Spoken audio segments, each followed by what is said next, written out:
right, guys. Welcome to episode 1 of the Crown and Ash podcast. We are a cigar club that is based here in Tampa Bay, full of high-value men. We have a lot of criteria, such as minimum making at least 6 figures a year, making sure you give back to your community, whether that's charity, volunteering. And honestly, we are just a club where every single month we meet up so we can kick back after working so hard and just making sure we're surrounded by other men that sharpen each other. In this podcast, what we do is we highlight every single member of the club. And for the first episode, we have here Tyler Morgan, Hagen Wong, and Nick Maciel, friends of mine and also some of the founding members of this club. Just to give you guys a disclaimer, this podcast, there's no filters. I do believe each man here is very good men, but there's no filters. Polarizing thoughts are okay. So just be aware that this is the real us, and I'm highlighting the members as they are. So I'll let you guys introduce yourself, starting with Tyler, Hagen, Nick. Hi, guys. My name is Tyler. I am a local media production agent, and I also do a little bit in the finance and insurance space. I've been in insurance for about 7 years, so helping with a lot of wealth strategy and management as well. I have a little bit of a background in podcasting, but this is a great opportunity. I'm excited to share some of my thoughts. Nice to have you here, bro. Thank you. Awesome. Yeah, first off, we're honored to be on the first episode of the Crown and Ash podcast. Appreciate you, Kyle. Isn't this beautiful? It's a beautiful Yeah, place. shout out to Transcend for setting shout out this to up. Transcend. Yeah. It's an absolutely beautiful studio here. So just to introduce myself, my name is Hagen. I've been in the high-ticket entrepreneurship space for like the past 6 years, I would say. Done a lot in high-ticket sales, but mainly what I do is I run Big Daddy Leads with my partner, Nick, over here. So that'll be my introduction. How's it going, guys? Nick Maciel. I am kind of a tech nerd entrepreneur. I have my hands in a bunch of different pots, but main business is called Big Daddy Leads with here, Hagen, and off-camera Ethan, our third partner, where we're actually doing done-for-you marketing for the insurance industry. And then I have my hands in a couple of other AI consulting companies that I'm a partner of, as well as Crown and Ash. So super excited to be here. Thanks for the opportunity. Hell yeah. I want to break down each and every single one of you, like your guys' thoughts, your purpose. Obviously, I know a good amount, but I believe sharing that to the world, the viewers, and honestly in your own personal social medias as well is going to go a long way. I want to start it off with something that connects all of us, and I think we all agree with. Brotherhood is the one thing in my career that has forced me to level up. I believe I'm not knocking on women or anything, but if I was surrounded by women, that very nurturing, that caring feeling, it's not going to get me to where I am and where I want to go. So for me, I just know that it made a big difference. This is going to be an open discussion. Do you guys have any experience with how that also kind of pertains to you? Because that's the whole thing for Crown and Ash, bringing good men together. Yeah, I resonate with that a lot. I mean, you know the story. When I first met you and Ethan, who's off camera, I was going through probably the toughest struggles of my life. He was crying in a cigar lounge at a corner of a bar. Right. Yeah, no, I was having a terrible day, but I decided to go to this networking event that I had no idea was like a legit thing that you and Ethan were going to. And I sat in the corner of the bar and I was just having a cigar and a coffee, and then ran into you and Ethan. And I think ever since then, the rest has been history. That brotherhood, we just kept pushing each other and led to where we are today. You want to dig deeper in that? Yeah. Either of you? Yeah, I mean, I think it's in men's nature to be competitive. I think it's in women's nature to be competitive. I just think it's different, right? Mm-hmm. And I think for men, it's very like polar extremes, right? So like if you get competitive men in one environment, they'll tear each other up or they'll tear each other up. They'll bring each other up, right? So it's better to do the latter than the former. It's better to collaborate and to push each other than to destroy each other. And I think, as you said, you can't get that with the girls in your life, with the women in your life, but certainly with the men. And then, I can relate to Hagen. At the lowest point in my life is actually when I came to Tampa. Mm-hmm. And the first thing you got to do is you got to find a good, loyal group of brothers that you can be friends with. Otherwise, you'll drift apart. Loneliness is, I think, the biggest killer of men and the biggest contributor to suicide, to male suicide. I 100% agree with that. I think getting lonely is something I don't think any of us really talked about, except Hagen. You told me at one point you were, because you were new here. Yeah. But I've definitely had those moments too. Tyler, do you have anything to add on to that? I think having a brotherhood of men that will raise you up and push you to be better is super important. I've played sports all my life, soccer since I was about 8 years old. So I've always been surrounded by that. But it wasn't until I graduated college and fully kind of went off on my own, going from, I'd say about 25 on to where I'm at now, where you do feel really alone because you get into a certain space where you start transitioning from your previous life when you were a kid, growing up, college, that environment, to now, okay, you got to figure it out. You have to provide, you have to find out your path, where you want to go in the direction that you want to go in. And that can be super, super lonely. And so to have a brotherhood of like-minded individuals is super important. I mean, that it's cliche, but it's so true. You are the sum of the 5 people that you hang around most. You can very easily determine your trajectory in life depending on the people that you surround yourself with. And so to have that is, as a man especially, is super important. Yeah. And it's an interesting topic. I think, Hagen, Nick, you guys talked about it a little bit. Kyle, you talked about it a little bit. It is the relationship that men have with other men is very different than the relationship that men have with women. I will say, though, if you find the right woman, it completely alters your perspective. Because for me, what lit the fire behind me to go out and really accomplish all the things I want to accomplish was finding that right woman. And I agree, the relationship between brothers is different than the relationship between you and your significant other because, yeah, it's a little bit more fun. It's a little bit more casual, nurturing, as you said. Mm-hmm.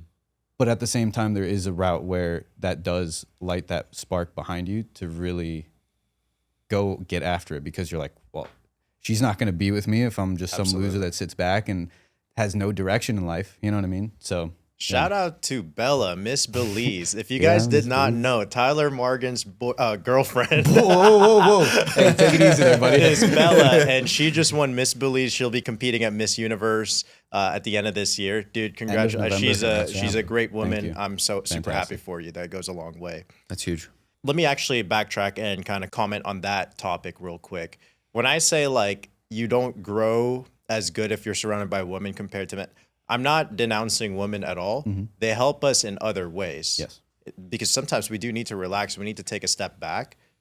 And you need that both sides of your energy. But all I'm saying is a brotherhood is practically a requirement. I want to share a little analogy, and I want you guys to just to dig deeper into this topic. A lot of men in their 30s, 40s, whenever they think back of their high school sports, let's say football, soccer, whatever it is, they're like, oh my God, that was the best time of my life. I was working out so hard. I was, hitting PRs in the gym, at the track, whatever it is. And they're like, I miss that. It's not actually the workouts they miss. It's the brotherhood that was formed in sports teams in these environments that allow them to get those PRs to reach that. And a lot of men don't realize it was the brotherhood that caused them to have that feeling. I was talking to Tomo, you and I's mentor. He talks about this. He was like when you think of your best birthdays, I think that he said this in his podcast. It's not when you were out with your family getting cake or whatever. Like, yeah, that's a good memory. It's probably out when you were in Russia with the boys shooting machine guns out of a Lamborghini. Like that is more fun. I'm not saying the first option is not a bad idea, but when it talks about getting that manliness out of you, that's what we crave. And most men don't know that. Yeah. You know what I think, this is super controversial, but I think men need war just as much as men need love. And then you can say it the opposite way. It has a different effect, but I think you need a balance. And in 2025, men don't really have like war. Like, yes, you can. Are you talking about real war or are you talking about like some type of analogy or something? So it's definitely an analogy, right? So it's like sports, for example, right? Or like when Tomo went out to shoot guns in, Eastern Europe. Art imitates war, right? So like if you really truly think of like what a sports game is, right? Like think of the NFL especially, for example, right? It's literally simulating war. Or like chess simulates war. Things that I think traditional men like simulates war. And I think that, you can find refuge in that, right? Absolutely. And I think part of being a man is actually picking the arm up of your enemy after the conflict, right? Like that's a big part of being a man is like respecting another man's manhood, even if you're their enemy or their competitor, is being able to appreciate it for what it is, right? It's all about liking the challenge, you know? Yeah, absolutely. I wanted to touch on another point that you mentioned, Tyler, about how you become the people you surround yourself with, right? And it's interesting because people know that. It's such a cliche saying, but then they still hang out with people that they probably shouldn't hang out with, Yeah. right? They're still Like hanging they out. know it, but Right, they know it, but hey, I'd rather go out drinking with my friends, or I'd rather smoke weed doing this, or whatever it is. But if you truly like take that seriously, like I would say after like me, you, and Ethan moved into the house, like we became different. Yeah, Like for sure. we started moving as a team. We started moving with speed. We started moving, holding each other accountable, and every single day is just like something new happens every single day because of it. We hit new levels every single day just because we're so dialed in. So I think that's huge. it is. And just to give background to the listeners, you guys moved into this massive mansion. You guys were already friends beforehand, but when you moved in, that's when you guys just started leveling up over and over again. It reminds me of Andrew Tate, what he says. He lives with his brother, Tristan Tate, and that's how they're able to push each other and achieve great success. And, you know, they have wives and children, and it's not that they hate them. They actually love them to death, but they don't live with them. They visit them often, but they don't live with them because of that energy. And it's obviously very polarizing opinion. It's a very, extreme Yeah. ways of doing things. It challenges societal norms, but clearly it's also true. Yeah. Yeah. And you just have to be honest and be real with yourself. You brought up Andrew Tate, right? Another thing he talks about a lot is that life is war. Like war is not just in the battlefields, front lines of Ukraine and Russia right now. Like, yeah, obviously that's war, but business is war. Life is war. Your business relationship is is war. war. So it's like, why wouldn't you want to be in the position or in the headspace every single day where you're as dialed in as possible for war, whatever it is, in life, in your relationships, in business, whatever it is. I think there's people that men just need to be honest with themselves. How high of a level do you want to achieve, right? If you're okay at making multiple six figures, which I think most people are, that's extremely wealthy in relative to the world, right? Making anything over 200 Relative to grand the a year. world, super wealthy. Super, Yeah. extremely wealthy, right? Yeah. And most men are okay with that. And if that's the case, then yeah, you don't have to. But if you're telling yourself, I want to make that 9 figures, 8 figures, maybe even, right? Then sometimes you have to take extreme measures if you want extreme results, whether it's living with other men that pushes you to be your best. Yeah. Yeah, and I think a big part of it too. It just comes down to your why. Like, why do you do what you do? Why do you set out to do the things that you want to do? And I think a big way to see what a person's true value is around their why. If your why is just, I want to have a family, I don't want stress, I want to be able to relax, sit on the beach and just hang out for the rest of my life, that is totally fine. If that's what brings you happiness and fulfillment, go for it, sure. But I think if you're trying to really succeed and you want to break that threshold, like you were saying, then yes, you need to start taking those drastic measures and put yourself in environments that make you uncomfortable. Yeah. You know because what I that's think where you'll grow. too is piggying back on this concept of masculinity. I think there's a misconception that like men don't have a feminine side, or like men are like completely effeminate and they have nothing inside of them, right? I think women need a little bit of masculine energy and men need a little bit of feminine energy, right? And people can disagree with that, but I'll give you an example. It's like, just because men speak in black and white and speak so bluntly doesn't mean that we have a feminine side. We need that shit. Otherwise, like, we're gonna hit the bed pretty hard at the end of the day, right? So like, what does that look like for a man? What that looks like is like, hey, like, I'll go and get the dinner for like the house, for example. Or, what it looks like is like, hey, like, I'll take care of your laundry since I'm doing it, right? Being efficient, like hugging your brother when they're going through a breakup or something like that, right? So I think there's this concept of like, because it looks like this shell, that men have like no feminine nature, but we have a good amount of damn feminine nature. Yeah. That's where it's important to hold space, right? You need space for both war and love, right? Yeah. You need both. Yeah. You ever Did- heard of the saying, "Men are the true romantics"? Oh, actually, I have. Yeah. Go deeper in that because I think we Yeah. spoke about this last year. you You just saying re- we you get whipped just- easily? Because no, you just reminded me because you were talking about how it's like people don't think men have like a feminine or a soft side, right? We're But I more would- romantic than women, and I'll I let would- you explain I would it. actually argue that men are actually more romantic than women because men love idealistically while women love opportunistically. I agree 100%. It's like you can disagree with it all you want, but unfortunately, that's just how it is. Because as men, we're the ones that are like, love at first sight. Oh my God, this woman is gorgeous. She's feminine. She's beautiful. She's everything that I could ever imagine. I'm already picturing having babies with her and starting a family. Da da da da. Right? With women, it's like, well, hold on a second. Is this guy 6 foot? Does he make six figures? Is Can he funny? provide for me? Can he provide for me? I think that's Right? the main That's the thing big behind one. all those. Yeah, for sure, exactly. So that has to be like prerequisites, right? But for us, like Subconsciously, they don't even right, know. yeah, subconsciously, right? But for us guys, it's like, okay, is she hot and is she feminine? And that's it.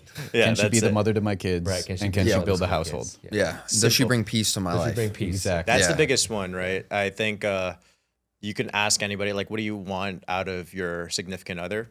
I think at the end of the day, if they say loyalty, they say, has to cook good food, whatever it is, at the end of the day, it all leads to peace. Yeah. You Yeah. go home after, especially if you're a business owner or you have a low sales day, I'm like, bro, like the last thing I want is to go home to another problem. Yeah, bro. Seriously. I just want to be like Little Spoon, man. Like, Yeah. Sometimes it could be Little Spoon, bro. you know?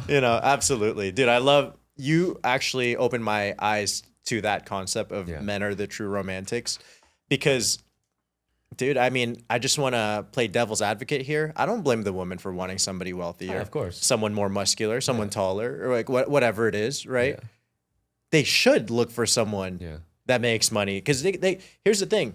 They could say, I want a kind man. I want this. Like, yeah, okay. But would you want a kind broke man or a kind wealthy man? It just doesn't make sense for them to choose the brokey. Yeah, and if anything, I like that this is the reality because it lays out the gauntlet. Because I know that I'm going to be a man that's going to be always getting after it Yeah. in every realm of my life. So that makes the competition a lot easier. Oh, 100%. Right, so. If I want to attract, a woman, then dude, that's why we work hard. Like, it's just natural. I spoke about this in my other podcast, but if you have that dream woman that's extremely sexy, extremely hot, extremely nurturing, she cooks good, she makes sure you come home to peace.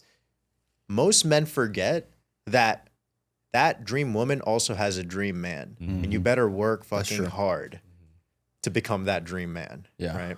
I feel like society kind of looks down on women for having like high standards more than it does men who have high standards because of that reason, right?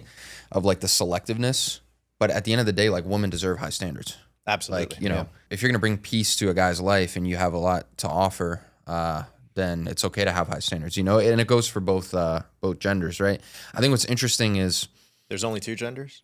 yes. I think it's interesting. I think it's interesting that, like for women, I've talked to women, man, that don't have like that many crazy expectations that like there are some women that are happy with like a 4'10" man, Yeah, yeah. But I'll tell you right now, it's about the package, right? Like as a man, you have to look at your balance beam and you have to outweigh it on one side, right? So like if you're short, maybe you've got wealth, or if you're short and broke, maybe it's that you've got influence and fame, or if you're short and broke and you have no influence or fame, maybe you're extremely charismatic or humorous, or you can provide Hitting some it good. Yeah. or that, yeah, Yeah. I know you're he touching wanted wall. to say it. I can Maybe see you're it. touching wall. Who Yeah. knows, right? But I mean, like, it's about the whole kind of like grab bag. The sum of the average has to be like tilted. Like Yeah. as a man, you have to be exceptional to some degree, Well, right? and at the end of the day, women are inherently born with value, right? Because they can bring kids into the world, right? And baseline, that is why they have the options. Like, I've never been that type of person that's gotten the DMs on my Instagram or people reaching out to me. Like, Yeah. I've always had to make that first move, right? And this is why, all these girls, they have all these they're born with the value. So if you can provide that, you look good, you're in shape, and then you can also be somebody's piece. That's all you need to be as a woman, kind of baseline. I mean, it's obviously a little bit more in depth for maybe a different time to go really far into that, but that's why women are born with value. We have to work for our value to show that to them. You know what I mean? I think it's harder to exist in a woman's body and harder to exist in a man's mind. Elaborate on that. Yeah, I think women go through, like, objectively, look at the science. They go through a bunch of shit, man. So like hormonally, like each week looks different. So they have a different diet, a different sleep schedule, a different desire for being social, and a different proclivity to a relationship every 5 to 7 days based on their menstrual cycle. Like, we feel what they feel in their luteal phase, like, all the time. Like, my girlfriend is always like, you always feel this optimal? I'm like, I think. She's like, no way. So they go through this, like, ebb and flow every month. And then on top of that, they have to give birth to the kids, which is like, That sounds bro, painful. can you imagine like a soccer ball coming out of your gooch? Right? So it's like one of those things where it's like, they definitely have it harder. And also their body is, by the poor man, like by the incorrect man, like their body's more objectified, right? Yep. Than the man's is, right? But then for men, it's like we have the responsibility. We have a lot of mental responsibility. Like, I don't know if you guys have ever explained this to like a woman. You know how you just like constantly think, right? Like, okay, I go in the elevator, like, okay, do I touch the button? Okay, am I at the right distance from these people? Okay, is my girl safe? Like, well, like every micro task is like 3 thoughts. Do you guys agree with that? Yeah. Like, Yeah. For sure. so like for men, I think there's a lot of like mental load, right? That's where I think the separation is. Absolutely. I agree. I want to, since we're a little bit over 20 minutes into the podcast right now, I want to kind of shift gears a little bit. If you guys had one message, at least in this phase of your life right now, one message to share to the people you love, the people that follow you, the people you influence. I know, Tyler, we spoke briefly over text message earlier about this, so I'll start with you. What is that message? You know, I think at the end of the day, we are all called to create, right? We are all created in God's image. And I think deep down, we all have that desire to create something. And it's really interesting to have this type of conversation, right? Because when you're older, you kind of lose that and you get sucked into the 9 to 5, the routine, the rat race, so to speak. But when you're a kid growing up, your imagination is allowed to run free because you're a kid. Right. So whenever you ask a kid, oh, what do you want to be when you grow up? They have all these crazy answers. They always have this crazy imagination. I mean, I remember myself as a kid. I was always exploring, curious about everything. And then I think once you start getting to a point where you are older, like for example, my dream was always to be a professional soccer player, right?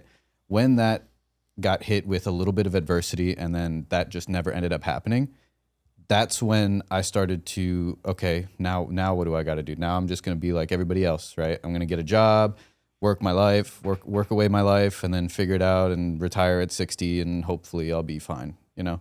But I think, you know, this is why you see a lot of entrepreneurs and creators and people these days. Dude, we are so blessed when we grew up, because we're all about the same age, right? Yeah. We're so blessed to have grown up in an environment without cell phones or anything of that sort, because I feel like that it's such a great tool, but it's also extremely destructive, especially for a young person's mind, because we had the freedom to just dream, to just go out, experience the world, any type of friction, I guess you could say. Influence from outside. Nowadays, kids just get buried into their phones. Yeah. And that's all they know. Like, And- oh, this is cool. I want to be like that. Exactly. And it kind of distorts your reality to some degree. And I like to think, if I could create a mental picture for you guys, what I like to think is your phone. Have you ever seen those movies or those videos, right, where you can see the person's soul being drained out into? That's what I like to view the phone as, or any type of electronics, social media, whatever it is. It literally, it kind of clouds your judgment, and it sucks all of the energy out of you if you don't use it for the right. Bro, you're so the right. right thing. Because I just remembered when I was a kid growing up, I was like after school I would just like ride my bicycle with my friends and we would go out and do a bunch of fuck shit. You know, like set books on fire and shit. Right. Just You know? something so Yeah, stupid, but, like, but to your being a point, kid. I feel like kids nowadays, I mean, I can't imagine being that age and just being glued to my phone, Mm-hmm. like on the school bus and class and going out with friends. It's crazy to see that and think about that. Dude, Tyler, thank you for sharing that because I did not have that perspective until you mentioned it. And I'm not a parent right here. Only Hagen's a parent here. So I'm sure you might be able to relate more to this. But I get it. I understand where you're coming from with the phone is like sucking the soul out of the person. But I think for children, it's the parents to blame. Oh, for sure. Yeah. Yeah. What are your thoughts, Hagen? Because you're the parent here. Yeah, I agree with that. I mean, we set pretty strict rules for my daughter. She doesn't have a phone. She has an iPad that she does her homework in and does her educational stuff in. But I like to your point, like I see what's going on, which is why I want to make sure that my daughter is protected from that. And I actually, you just reminded me of another thing. I was watching a video on YouTube, I think, and it was talking about like why social media is bad for you. Like not just like scrolling, but like watching social media consistently is because like what happens is that we're not used to that, right? So you see a funny video, you laugh at it, you get a dopamine hit, and then you see another funny video, like completely unrelated to that video. But then it's funny, so then you get another dopamine hit, you laugh at it, and then it's just continuous dopamine hits. That's why it's like whenever you're like doom scrolling for like 10 minutes, afterwards you feel a little tired. You're like, fuck, dude, what did I just do for the past 10 minutes? Fuck, I feel like shit. I need to get back to work, right? I probably didn't explain it as good as the video explained it, but I get your point. You though. get the gist. it was something that was really powerful. And after I watched that video, I actually went to my Instagram, and what I did was I reset the explore page. So you know how your explore page is like tailored to you and your interests, right? So I reset my explore page. So now it's just like random, like when you make a new Instagram account, Yep. right? And I'm no longer like enticed to want to like go on my explore. Oh, look at this reel. Look at this reel. Look at Yep. that reel. Like comedy, watches, cars. It's Yeah, like only yeah. the things that's supposed to suck you in Right. for doom scrolling. Well, Yeah. and to go back to the creativity thing, I want to challenge everybody because I tried this and it was actually kind of weird how well it worked. Before you go to bed at night, an hour before you go to bed, cut off all electronics and just set your mind to a certain topic. Like let's say if you wanted to start a business, because this is what I did when I started my first business, Your Mark Athletics, right? Took an hour before bed, cut off all electronics, and in my head I'd go, okay, what is something that I can do in this hour before I go to bed that's productive for the business? You would be stunned and amazed at how much you can actually come up with the second you, even just for an hour, the second you just put the phone down and just, I know a lot of people are scared and scared to be with their thoughts, but you'd be amazed if you just set a direction. Your brain is a crazy thing. Yep. Yeah. I like that. I try to look at it as, like, just like, okay, let's say you love theme parks, right? If you don't go to a theme park for 2 weeks, you're probably not going to like freak out. Life is life. You can't go to a theme park every day, right? But like the theme park will always be there. I always say this, like when people want that dopamine hit, whatever their vice is, it's like that thing will always be there, right? So it's like your phone will always be there. It's okay, right? And like that's my philosophy with deep work. So on like a normal work day, I think it's a great idea, by the way. Like during daytime hours, right? I'll put the phone away or I'll turn it off because it's like, it's not gonna go anywhere. I know I can still doom scroll when I deserve it for maybe 30 minutes at the end of the day. If I put in 8 hours without it on, I don't even need it. I have my laptop with all my notifications, right? So it actually feels great and you get a lot more done. I love that. And I think it could be a big distraction, the phone, especially social media, if you don't utilize it properly. I want to touch base with something you said, Tyler, earlier, and then we'll get to Hagen's message next. But, you said you feel like we're, called to create something. We were creating God's image and we're meant to create something. And one thing that I realized that really opened up my mind is when we are younger, when you were 4 years old, you were probably a completely different kid to when you were 5. And then a completely different kid again when you were 6. But somewhere along the lines, maybe around early 20s, you're 22, you become 23, you're the same person. 24, still the same. Why did that evolution just stop? And I believe a lot of people just get complacent And they don't realize life is not supposed to be like that. We're supposed to have phases. It's not like, hey, once you're 18 in the workforce or 21, you get a 9-to-5 job and then life is the same thing till you're 65 or 70 until you retire. No, fuck that shit. Yeah. Like every single year we were growing. Why stop? And when I learned about that, I'm like, okay, I'm turning 28 this year. Oh man, like, I mean, Hagen, you know the most out of everyone in this table. Like, dude, we've known each other for 2 years. Like every single year has been completely different. Same for you, same for all of us probably. Any thoughts on that before we move on That's to Hagen's powerful, bro. I remember you told me that once, and you blew my mind when you told me that the first time, and then you just reminded me of it today, which is amazing, because I would argue that the reason why we've been able to accomplish so much the past 2 years is because every month is like a significant growth. It's like we're always looking, we're always focused on this path, whatever it is for each and one of us, right?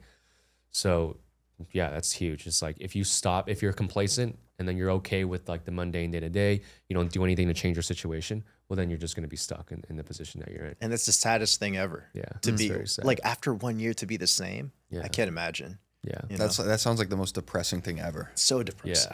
Yeah. Like genuinely. Yeah. But yeah, Hagen, floor is yours. Sure. If you, in this current phase of your life, what is one message that you would want to share your loved ones, people that follow you, people that you influence? Think about it. You have a daughter, you have, so many people that listen to you. Yeah, that's actually a really good question. I didn't really think about it. But if I were to pinpoint it on one thing that has been a repeated pattern in my life the past 3 years or so, I would say all work is profitable. That has been really powerful because I've been in many stages in my life where I'm doing a lot of work. I'm working super hard, but just nothing is working out for me. And I keep thinking that it's like, it's the end of the world. And I keep failing this and I keep failing that. I keep failing this. But that has all led to, like the butterfly effect, has all led to where I am today. Every single failure, every single lesson that I learned, every single dollar that I wasted and spent on this program that didn't work out and maybe on this program that did work has given me the knowledge and the tools to succeed at the level that I am today. And I know I'm going to continue to keep growing. This is not like obviously the ceiling, but There's another failure coming. exactly, right? So I think understanding that is what made me appreciate the suffering and appreciate the journey more. Appreciate the As suffering. cliche as that sounds, right? Because I know that I'm going through this tough time right now because, hey, 6 months down the road or 12 months down the road, I'm going to look back and be like, wow, I'm glad I went through that. Because if I didn't go through that, I wouldn't have been able to slay this dragon that I'm slaying right now. As a Christian too, like I posted this on Instagram a few weeks ago. The reason you are suffering or battling an adversity is because God knows you are ready for it and he's preparing you for your next big thing every single time. And when you can keep your thoughts grounded, like you said, it's preparing you for something bigger, it's easy to move forward. And you might have felt like the world was ending at one point, like you mentioned, but I believe subconsciously, bro, you're a very strong guy mentally because you never gave up. You kept going, Yeah. Yeah, and Hagen, I think to that point too. Oh man, I had something good, and I think I just lost it. good, no brother. worries. To that point too, it's like if you have that mindset, and I think the mindset I've all talked about it a lot. But if you have that mindset, you have two options, right? You can get hit with adversity, and you can be like, oh man, this is hard, I quit, or you can take it with a chip on your shoulder and push forward, move on, and be like, there's a reason for this. And I mean, if I'm looking at it on a chessboard, I would much rather have that type of mentality versus the other one. Because again, it makes it easier. It gives you purpose behind your failure, behind your struggles. And you can just build on it and go, okay, I was here this last year. Now I'm here this year, way better off. So it's a big mindset shift as well when you can think of it like that. Yeah, agree 100%. What this reminds me of an interview I heard with the School of Hard Knocks. Exactly what you said. He was interviewing one of the wealthiest owner of a law firm in the United States, and Morgan? I forgot. No, Morgan I don't Morgan? think it was Morgan & Morgan. It was somebody else. But essentially, the guy was saying, you know what? I'm here because of luck, which I also call God's grace, because I took a million left turns, I took a million right I turns, remember that one. and for some reason, all of those left and right turns ended up here as a billionaire. You can't call that. Yeah. I can't even call that lucky. That's God's grace right there, Yeah. Sure. because He kept believing in the purpose. Yeah. Yeah. What was that thing you said the other night? We were grabbing cigars with you and Ethan, and you were like, every single one of our decisions influence the decisions of that other people make as Yeah. well. Now, when I said that, I blew my own mind. No, when you said that, I was like, damn, I you're was right, because- spitballing. So, yeah, dude. I mean, it did blow my mind because all four of us here, our destiny, our life is intertwined. We can't undo it. It's already done. A decision I make will affect your life. A decision you make, Tyler, will affect my life. I want to put this into an actual example. Future Financial, my finance company, all three of you are actually contracted with me, right? But, you know, not all of you guys are active on it anymore as much.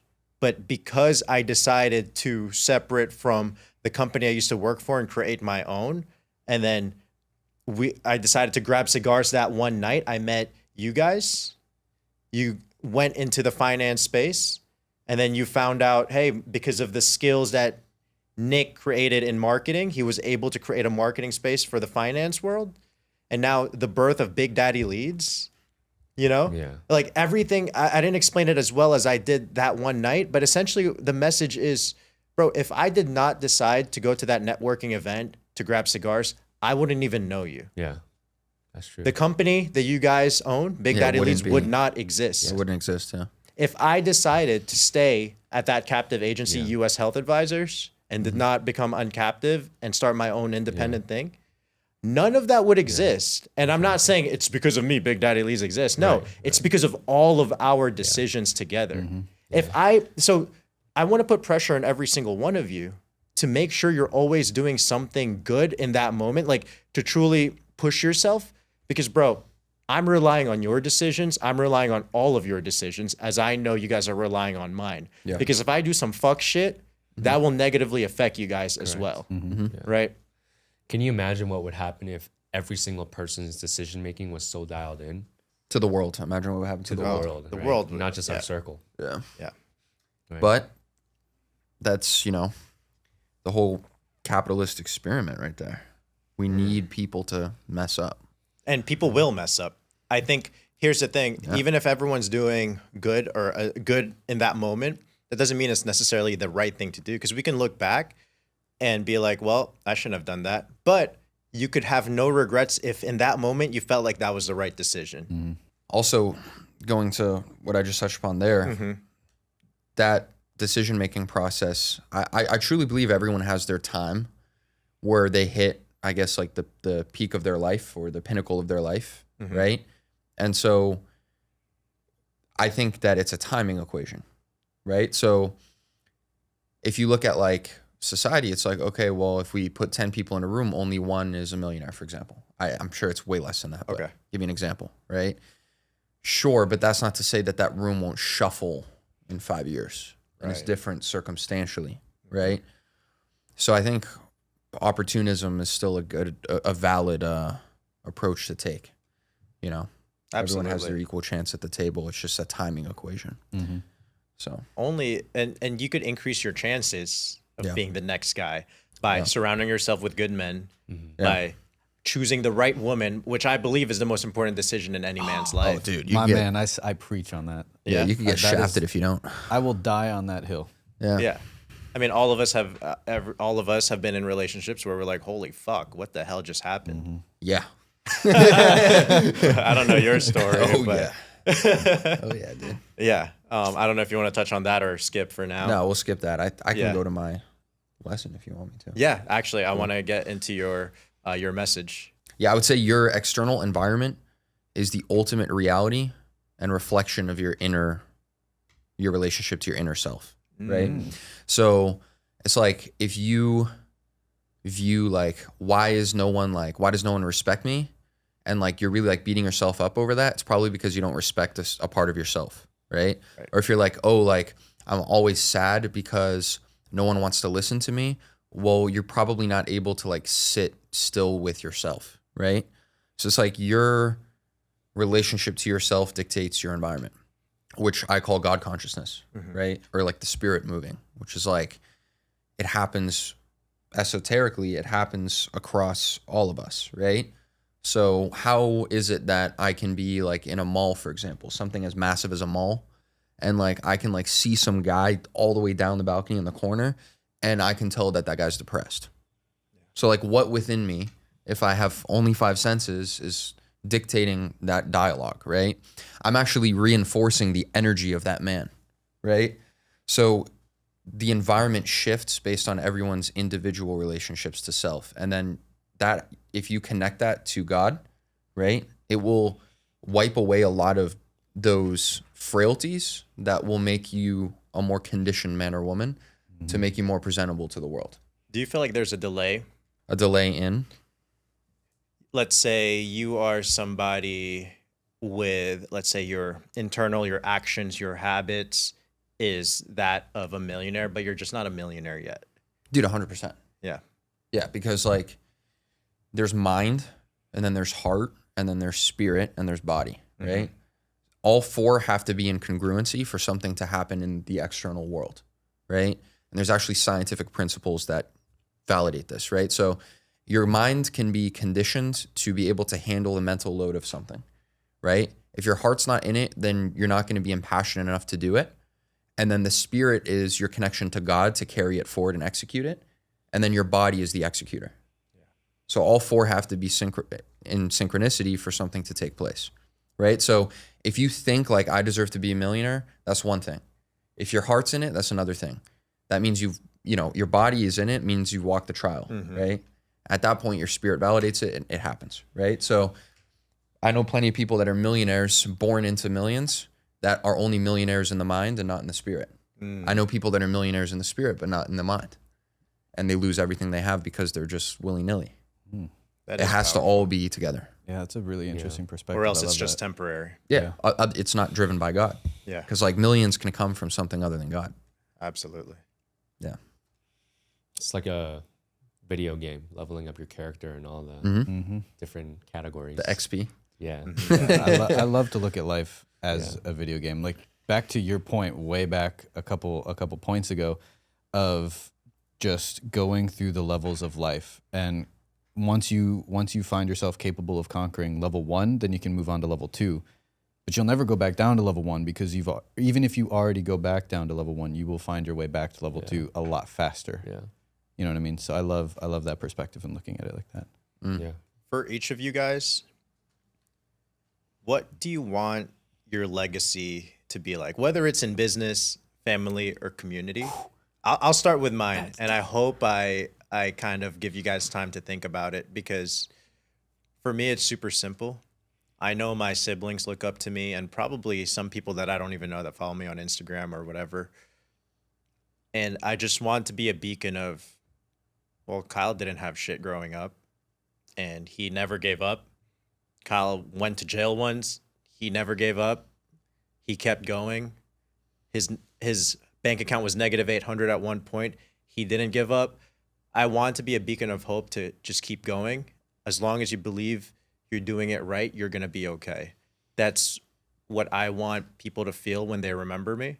You know, the BMWs, the supercars, and the nice apartments, the nice houses. No one's going to remember that. But I just want to be like, if my name ever comes up again, long when I'm gone, it's like, that's the guy that didn't give up, you know? Mm-hmm. For you guys, I don't know. I'll keep it open-minded.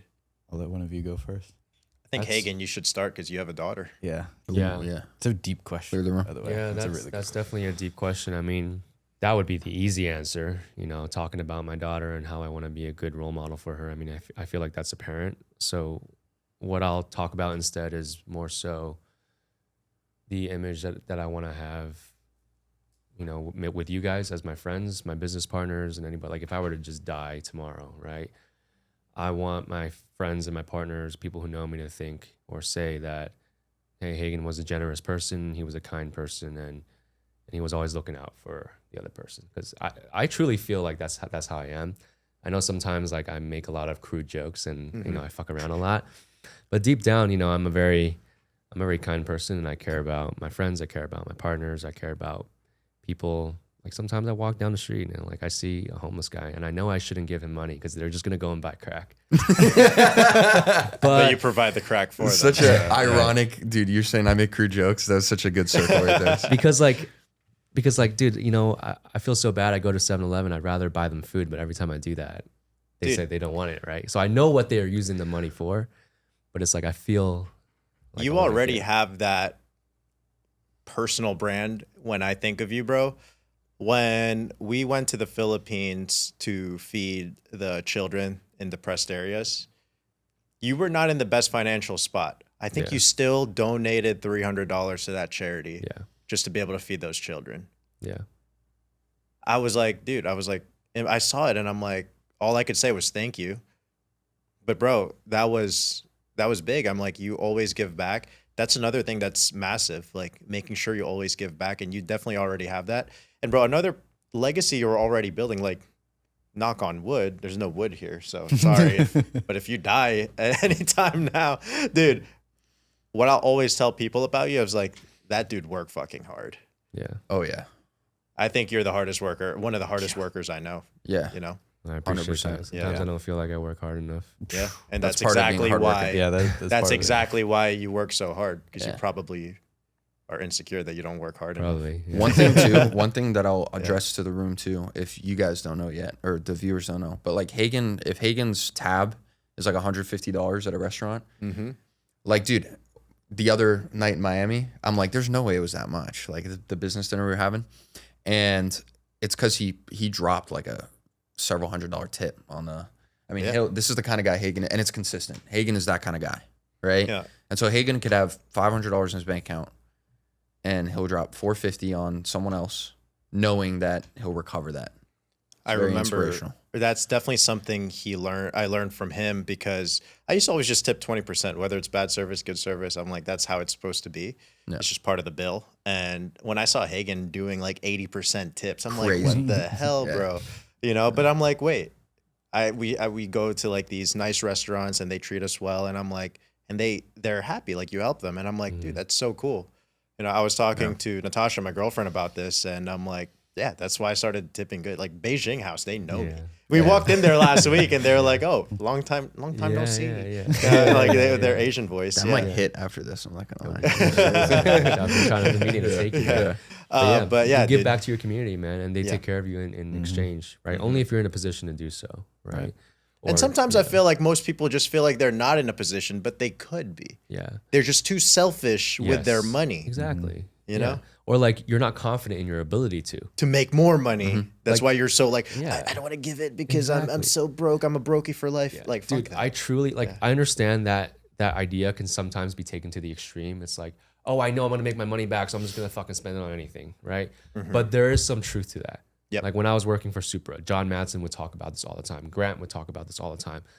About like not holding on to your money and not being afraid to spend it because you are so fucking confident that you can make it back. Yeah. And then it gives you power. There's energy and power in the money that you spend. Like, all right, I just bought a fucking $5,000, $10,000 watch. That's like, you just like leveled up in your life as a person in the universe. There's like a new aura and energy around you because of what you just fucking did. And if you channel that, actually take your job seriously, take your life seriously, then you'll recoup that investment. Yeah, 100%. People can sense abundance. Yeah. And like our bodies literally have an electromagnetic frequency, right? It amplifies when we operate in abundance. And what's really cool is that like energy is tied to speed, right? So like the faster you make money decisions, not just money out, money in as well. Like just the faster you transact, dude, I feel like that's like a life lesson that I picked up. Is like the faster I started transacting in the business, the more good things came out of my life. Like the more partnerships formed, the more employees that came on faster, the more progress that was made, you know? Yeah, because you make the decision fast, you figure out if it worked or it didn't, and then you move on. Because the outcome, the binary outcome is the same, but you're just faster. Yeah. So think about that. Like if you take a loss, you've already hedged it by more action. Yeah. But if you like were hesitant to make that decision and you operated slow, then there's less accumulation that you can make in a given amount of time to cover your losses if you lose. Right. You see? Yeah. So it's like literally war. Like da da da da. You have to be super fast. Dude, it is. Most people, they just don't have the balls to make decisions like that quick. You have to detach. You know what it is? I feel like if I was attached, I wouldn't have the balls. Yeah. I think it takes time. You have to level up gradually towards that, though. sure. Yeah. Because, bro, right now, you guys are familiar with my business. And, right, I have 2 agents on lead support. I'm spending $2,000 a week for them to make money, not me. I've made $600 back from $4,000 the past 2 weeks. And Lit. yeah, but there's at one point I was not able to do that because I wasn't confident yet. I think it starts off with little things, little habits, whether it's spending, for example, like Crown and Ash, like this podcast. Like Crown and Ash is a brand new company, a brand new club, and I'm deep in the hole. I'm a few $1,000s in debt because of this. But it's like I'm confident. Like, bro, with a table like this, with guys like this, and the other people that I'm going to be bringing on every single month, it's impossible for this community not to blow up. Yeah. You know, and but there's levels to it, right? You don't start off by spending tens of thousands of dollars. You can't just rip off the Band-Aid like that. I think there's maybe subconsciously you don't even know. Like I know you spent 40 grand on a course before, but it started off with a $5 grand course. Yeah. For sure. You see what I mean? Exactly, That it's yeah. not like you just rip Yeah. the Band-Aid. It's like, oh, here's 40 grand. Right. You know? I will tell you though, Kyle, with BDL, you'll recoup that monthly expense based on that back end 100%. deal that you just structured with us. No, I agree. And like I said, they're coming off lead support next week. So I'll be, at the end of next week. But you I'll know be- what's funny is perspective, because making a $600 spread on 4,000 that you put down for the agents, right? No, sorry. So That- you're down. You're No. negative. That's not including the spread. I have them split commissions with me. Okay. A 10%. So you recoup the 4K plus 600. Yeah, I've made more than Dude, 4 that's grand. a 12% return. Yeah, Congratulations. I've you're, already, you're outpacing Grant Cardone. Like it literally, it's all perspective, dude. You know, bro. If I gave you $4 grand right now, and you told me I'll return 4,600 in a couple weeks, I'll literally give you $4 grand. Yeah. No, that didn't include my spread. That included my split. Yeah. Okay, but Yeah, see, there you so go. It was good. Right? Yeah. There's a bright side looking at that, you know. And for a lot of people, dude, they look at $600 as the difference between rent or not, dude. Yeah. And we're blessed to, dude. I've seen all 3 of you level the fuck up so fast. I've seen myself. I was able to go in a third party perspective and like, damn, I've leveled up a lot in the last 3 years. And I know we will continue to do so just because of our friend group, because of the circle, because of the brotherhood we have. And because we're surrounded by men that we talk about. That's because we have things like Crown and Ash to bring us together. Sometimes we get so busy with our work because not everybody lives in a mansion like you, Nick, and Ethan, where you guys are constantly, you put yourself in an environment you have no choice but to succeed. But for most of us that, let's say we live with our significant other, we live by ourselves, Crown and Ash is the one opportunity for you at least once a month to be surrounded by other men to make sure you're good. Because bro, if I see you 1 month and you're like all down and sad because business is not doing well, I'm like, bro, you're going to be good. Try this, meet this person. And I see you next month and you're in a worse spot. I'm like, come on, dude. Like you're not going to show up next month in front of your brothers and be like, dude, I'm still a loser. It's okay to be down. It's okay. But yeah, what's your thoughts, Nick? I like the stringent requirements of Crown and Ash for that reason, because the people who get in, not necessarily when they wanted to, but it took them some time to meet those requirements, get in, especially like the financial requirement.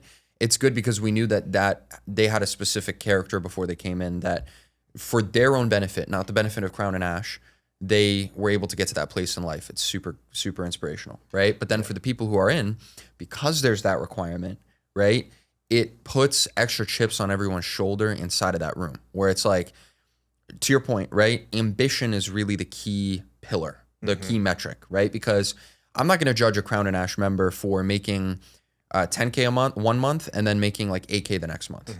Okay, maybe they had a little bit of a slip, whatever it is.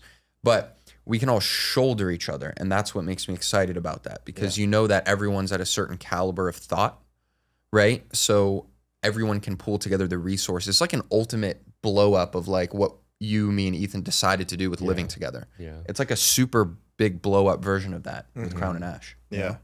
Yeah.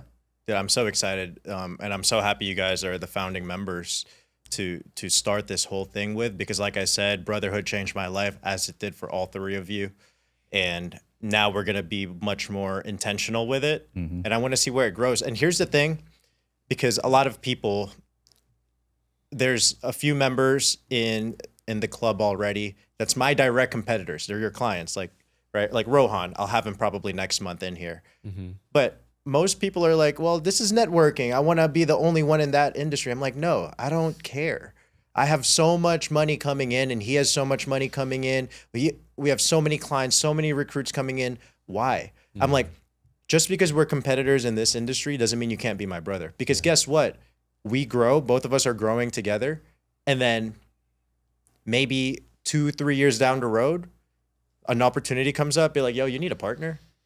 Bro, fuck yeah, let's do it. I've been waiting for an opportunity to do a business with you. Yeah. You know, whether it's outside of the finance world, whether it's in a restaurant, a coffee shop, I don't know, right? Dude, I get such a high from having dinner with my competitors. Yeah. Or from like literally being boys with my competitors hanging out.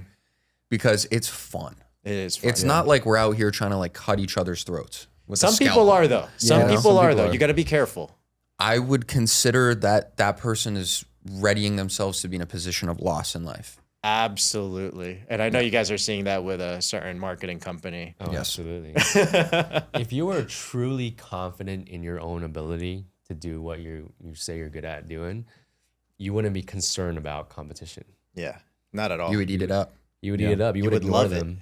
Yeah. Yeah. You'd be like, welcome. Like, let's Yeah. see There's you enough try. for everyone to eat too. There's And enough if- for everyone to win. Absolutely. If you're losing this month, your competitor had more, I'd be like, bro, I'm going to fucking get you next month, Yeah, bro. Yeah. exactly. Yeah, bro. I'm going to fucking show you. Yeah. You think John Matson cares if one of the sales reps that churn starts their own fitness company? No, he doesn't give a fuck. Yeah. He's a $25 million a year company. Yeah. It goes back to, I think, what you said, Nick, about being masculine as a man. You can get on that playing field of competition, but then afterwards shake their hand.